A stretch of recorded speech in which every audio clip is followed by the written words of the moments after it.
So we are now in February, and a lot of people are thinking about their designs for potential exotic style gardens.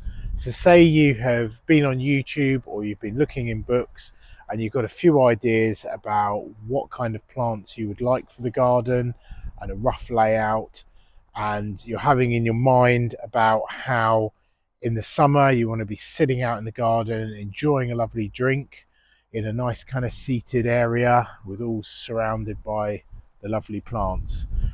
So once you've got your design, how do you then go about sourcing plants? So all I can talk to you about in this video really is my experience of moving from the design to actually sourcing plants and where to look. So one of the obvious choices is to look on the internet. There is various really good actual companies who will send you brilliant specimen plants, and they're generally a little bit better value for money, I would say, than if you buy them from your local garden centre. So it depends on what you want, really, whether you want things like tree ferns and palms or sort of phormiums, cordyline, all those kind of things. So a lot of plants you will be able to source in your local garden centres. So obviously any kind of herbaceous plant generally you can get from there. Phormiums, cordyline, grasses, ferns, all that kind of stuff is no problem at all, really.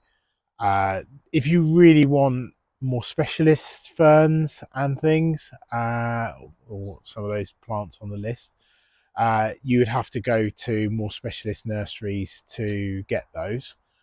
Um, but again, it's like, do you want something that's rare and potentially quite difficult to keep, or do you just want the look of having a load of ferns as ground cover with, say, tree ferns above it?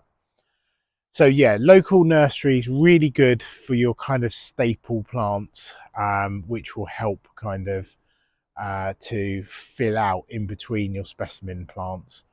So online nurseries that I've used, Seagrave Nursery is a really good place if you want pretty big palms at a reasonable price. They often do boutia palms, Trachycarpus fortunii at really decent sizes, and I've shown you some of those in my latest video, actually, well, one of my latest videos, which actually shows you what specimens you get for what the price you pay on there.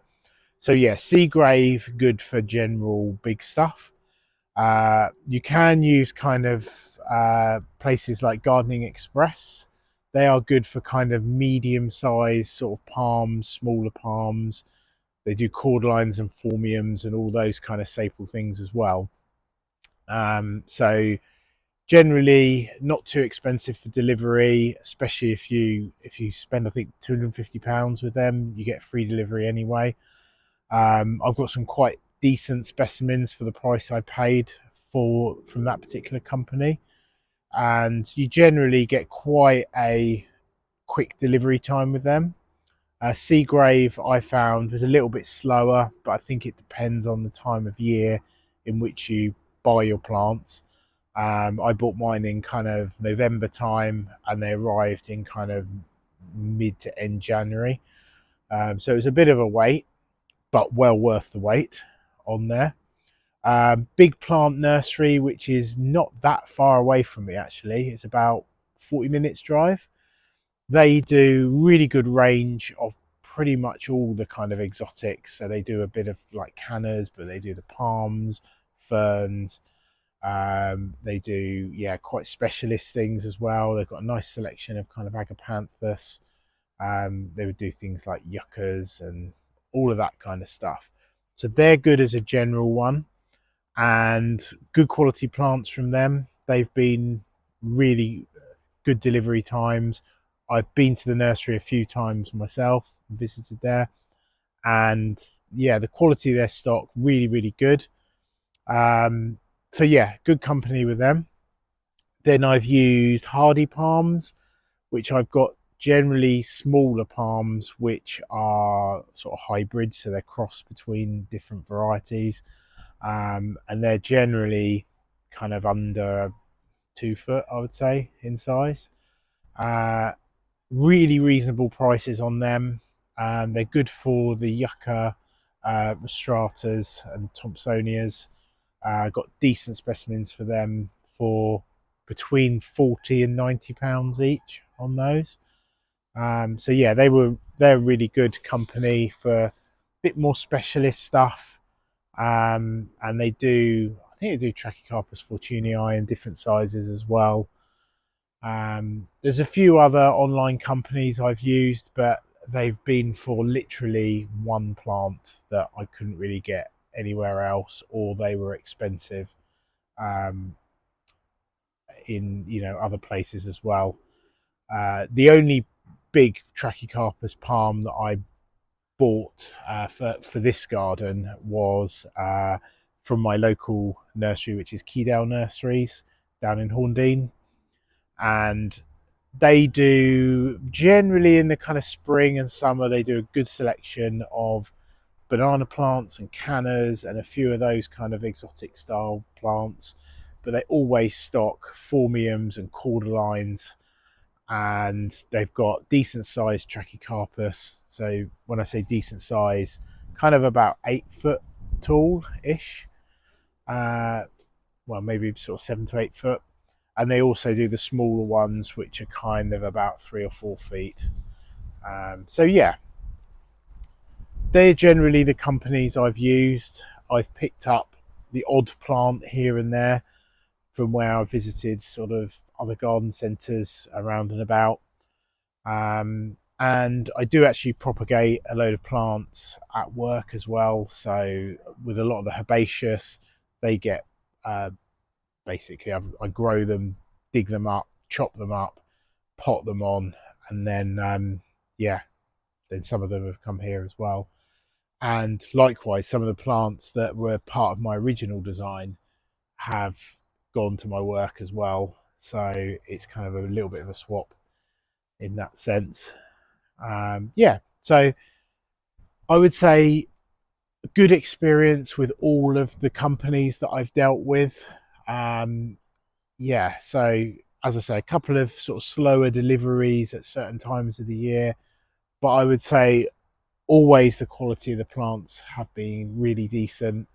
If I've paid a cheaper price for, say, something like a Canary Island date palm, then they're generally quite cheap anyway.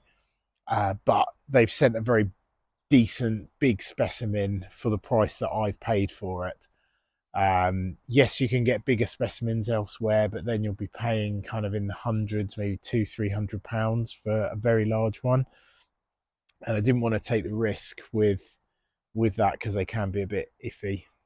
Um, and that's also something briefly I'm going to talk about now is that uh, you have to be prepared, I think, with this style of garden to, if you're pushing the boundaries of what you can grow in your local area, you will have some losses.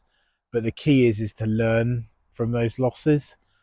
And next time you can kind of like maybe you can try that plant but in a different position, and wrap it in the winter and things like that. There's been a few plants where I thought absolutely not, I'm not going to grow that plant again because it was too fussy or things like that. But also once you get the rest of, say, 3/4 of the garden how you want it and it's establishing, it's hardy, you don't have to worry about it, you've then got the time to take those risks. Whereas in the beginning, when you plant everything out, you're kind of like thinking, well, some of these ones that are reasonably hardy, the first few years they might need a bit of extra care.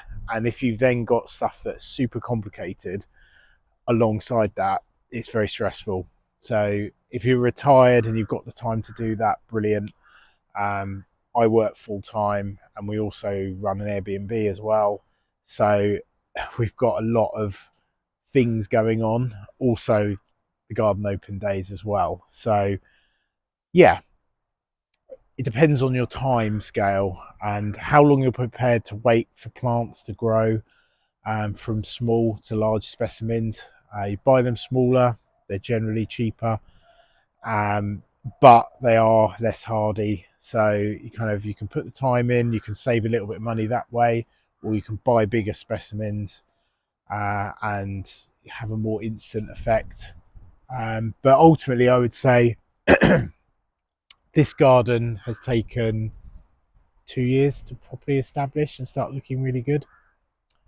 So yeah, so to sum it up, the online companies, if you're prepared to kind of take a little bit of a risk with them in a sense that you don't see the actual specimen that you receive, then you can get a really good deal on there and save a bit of money. So for example, on a Trachycarpus fortunii, for instance, if you're not bothered exactly how it looks from day one, and you want 6 foot of trunk and then foliage on top of it, you can go online and you can get really good deals on them if you're prepared to kind of wait a little bit as well. And ultimately, give it a couple of years in the ground, and that Trachycarpus will be establishing really well and it'll be throwing out new leaves.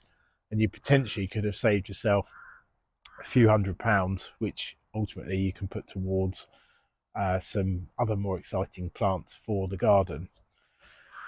So yeah, that is the experience I've had with the uh, companies that I've used, and I hope you have found the video informative. And I will do some more of these kind of videos throughout the summer, as well as my regular garden tours. And please don't forget to subscribe and click the like button. That helps me out loads. We're doing really well with building up a lot of momentum with the channel.